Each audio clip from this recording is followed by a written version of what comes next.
ज्ञानव्यापी का मामला इस वक्त बहुत तूल पकड़ रहा है। मैं ज्ञानव्यापी के सिलसिले में कुछ नहीं कहना चाहता, सिर्फ इतना कहना चाहता हूँ अपने हिंदू भाइयों से कि ये आपके निर्णय लेने का वक्त है। आपके धर्म का और हिंदुत्व का किस तरह ये लोग मजाक उड़ा रहे हैं, मजाक बना रहे हैं, पूरी दुनिया में एक खराब मैसेज जा रहा है। इनको फाउंटेन और शिवलिंग में अंतर नहीं करना आता है, ये हैरत की बात है। तो इस किस्म के झूठ, इस किस्म की बेईमानियां जो फैलाई जा रही है, मैं ये समझता हूँ कि ये सारी कोशिश भारतीय जनता पार्टी और आरएसएस की मिलीजुली साजिश है। और कोशिश इसके पीछे ये है कि हिंदुस्तान में एक और बंटवारा करा दिया जाए, जो हिंदुस्तान के मुसलमान किसी भी कीमत पर एक और बंटवारे के लिए तैयार नहीं है। ज्ञानव्यापी के हौस की जहां तक बात है, वो सिर्फ एक बनारस का मामला नहीं है, बल्कि पूरे हिंदुस्तान में इस किस्म के जितने पुरानी मस्जिदें हैं, जितनी बड़ी मस्जिदें हैं, उन तमाम मसाजिद में ऐसा हौज पाया जाता है। और हर हौज के बीच में एक ऐसा फव्वारा लगाया जाता है जिसके जरिए हौज में पानी भरा और कम किया जाता है। तो दुनिया भर में छोड़ दीजिए, आप बरेली की मस्जिदों में, नौमहला की मस्जिद जाके देख लीजिए, मिर्जाई मस्जिद जाके देख लीजिए, जामा मस्जिद जाके देख लीजिए, पीलीभीत की जामा मस्जिद देख लीजिए, बदायूं की जामा मस्जिद देख लीजिए। उन मस्जिदों में भी इसका मतलब ये हुआ कि हिंदुस्तान की हर जिले में ऐसा हौज पाया जाता है और हर हौज में ऐसा एक शिवलिंग पाया जाता है। इसलिए उन तमाम मस्जिदों को मंदिर में तब्दील कर दिया जाना चाहिए। ये मंशा मुझे लगता है कि सरकार की है। जहां मस्जिद है वहां मस्जिद है। इसमें अब किसी किस्म की अगर जबरदस्ती की गई तो हुकूमत को उसके नताज भुगतने पड़ेंगे, हुकूमत को विरोध झेलना पड़ेगा। किस तरीके का विरोध आप करेंगे? किस तरीके का सामना करना पड़ेगा हुकूमत को? कोर्ट अपना फैसला सुनाता है, जो भी सुनाता है उसके विरुद्ध जाएंगे क्या? अगर इस किसी किस्म की कानूनी चाराजोई की जरूरत मैं समझता हूं कि मुसलमानों को नहीं है, क्योंकि मुसलमानों ने बाबरी मस्जिद का फैसला देख लिया। हमने एक जुबान से कहा था कि कोर्ट का जो फैसला होगा वो हमें मान्य होगा। सुप्रीम कोर्ट ने हमारे अधिकारों को माना, हमारी मिल्कियत को माना, लेकिन हमारी आस्था को नहीं माना। उन्होंने उनकी आस्था को मानकर आस्था के आधार पर हमारी बाबरी मस्जिद उनके हवाले कर दी। हमने सब्र किया कि हमने ऐलान कर दिया था कि कोर्ट का फैसला मानेंगे। अब हम न सरकार के पास हाथ जोड़ने जाएंगे, न मैं अपील करता हूं तमाम लोगों से कि किसी कोर्ट में जाने की जरूरत नहीं है। ताजमहल को भी बुलडोज कर दिया जाना चाहिए, उसकी भी खुदाई की जानी चाहिए, उसके नीचे भी भोलेनाथ का त्रिशूल मिल जाएगा। कुतुब मीनार जो खड़ा हुआ है, ये लोग कह रहे हैं कि वो विष्णु स्तंभ है। मैं नहीं मानता कि विष्णु स्तंभ है।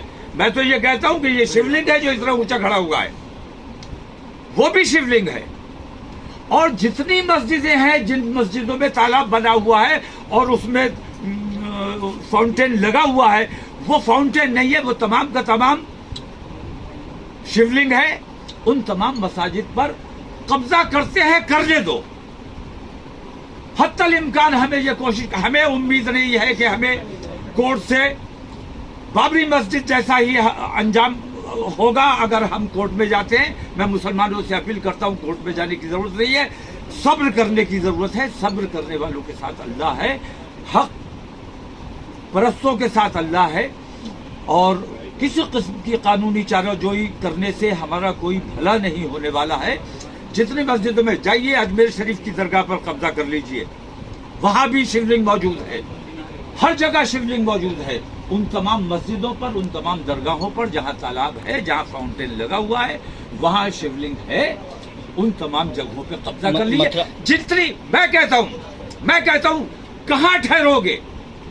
ज्ञानवापी पे अगर हम खामोश हो जाते हैं, सब्र कर लेते हैं, उसके बाद कोई इंतहा तो बताओ, करना क्या चाहते हो? ज्ञानवापी में एक तो ये कि कानून का मजाक बनाया जा रहा है, कानून के खिलाफ काम किया जा रहा है।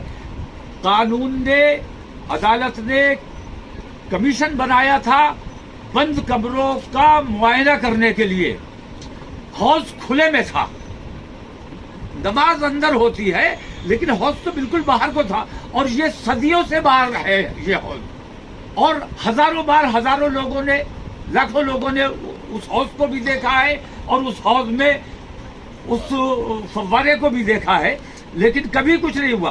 तो कमरों की तलाशी लेने के लिए जिसे भेजा गया था, उसे हौज को देखने का इख्तियार नहीं था, फिर भी देखा गया, हमें एतराज नहीं है। लेकिन हौज में जो फव्वारा खड़ा है उसको शिवलिंग का नाम देकर आप किसको गुमराह करना चाहते, किसको नुकसान पहुंचाना चाहते? अपने हिंदुत्व का और अपने समाज का मजाक उड़ाने का काम ये लोग कर रहे हैं। इनके खिलाफ हिंदू समाज को खड़ा होना चाहिए। और अगर ज्ञानव्यापी मस्जिद में अगर वो शिवलिंग है तो ऐसा शिवलिंग मैं कहता हूं हिंदुस्तान के हर सूबे में और हर सूबे के हर जिले में कम से कम शहर की जामा मस्जिद में तो एक तालाब जरूर होता है, तालाब नहीं जिसे हौज कहा जाता है,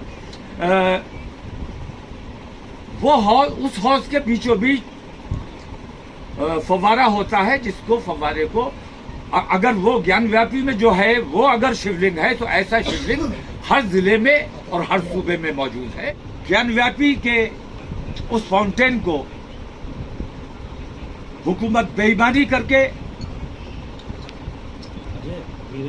अदलिया का सहारा लेकर, गलत फैसला करा के, दूसरों की आस्थाओं की दुहाई देकर अगर कोई गलत फैसला किया जाता है तो इसके नतायज गंभीर हो सकते हैं। बाबरी मस्जिद के सिलसिले में हमने सिर्फ इसलिए कि हमारे मुल्क में अमन अमान बाकी रहे, वरना दुनिया जानती है कि बाबरी मस्जिद का जो फैसला हुआ है वो झूठा और बेईमानी पर मबनी है, लेकिन मुसलमानों ने सिर्फ इसलिए सब्र किया कि हमारे देश में अमन अमान बना रहे, देश में दंगे और फसाद का माहौल ना बने। तो हमारी इस कुर्बानी को हमारी कमजोरी ना समझा जाए। हम किसी भी कीमत पर ये बर्दाश्त करने को तैयार नहीं है। अगर देश को नुकसान पहुंचाना है, हिंदुत्व को नुकसान पहुंचाना है, हमारा कोई नुकसान नहीं हो रहा है। कौन दुनिया आपको देख रही है। आपकी कौन सी आस्थाएं हैं, कौन सी आस्था है जो ये कहती है कि हनुमान चालीसा मस्जिद के सामने जाके पढ़ो? कौन सी आस्था ये कहती है? हनुमान चालीसा हिंदू को पढ़ना चाहिए, मैं कहता हूं, लेकिन हनुमान चालीसा हनुमान जी को खुश करने के लिए पढ़ा जाना चाहिए। जितने भी प्रमाण मिले हैं ज्ञानवापी में अभी तक, उससे ये सिद्ध होता है कि ये मंदिर था और तोड़ के मस्जिद बनाई गई थी। अभी तक दीवालों पर जो पेंटिंग है उगरी हुई है, अंदर तक खाना में चीज है। एक कानून बन चुका। अयोध्या में हमने सब्र किया, और अयोध्या के अलावा अब किसी भी धर्म स्थल को नहीं छेड़ा जाएगा, कानून बन चुका है। उस कानून के तहत, कानून की मौजूदगी में कानून के खिलाफ वो लोग काम कर रहे हैं जिन्हें कानून का पालन कराने की जिनकी जिम्मेदारी है।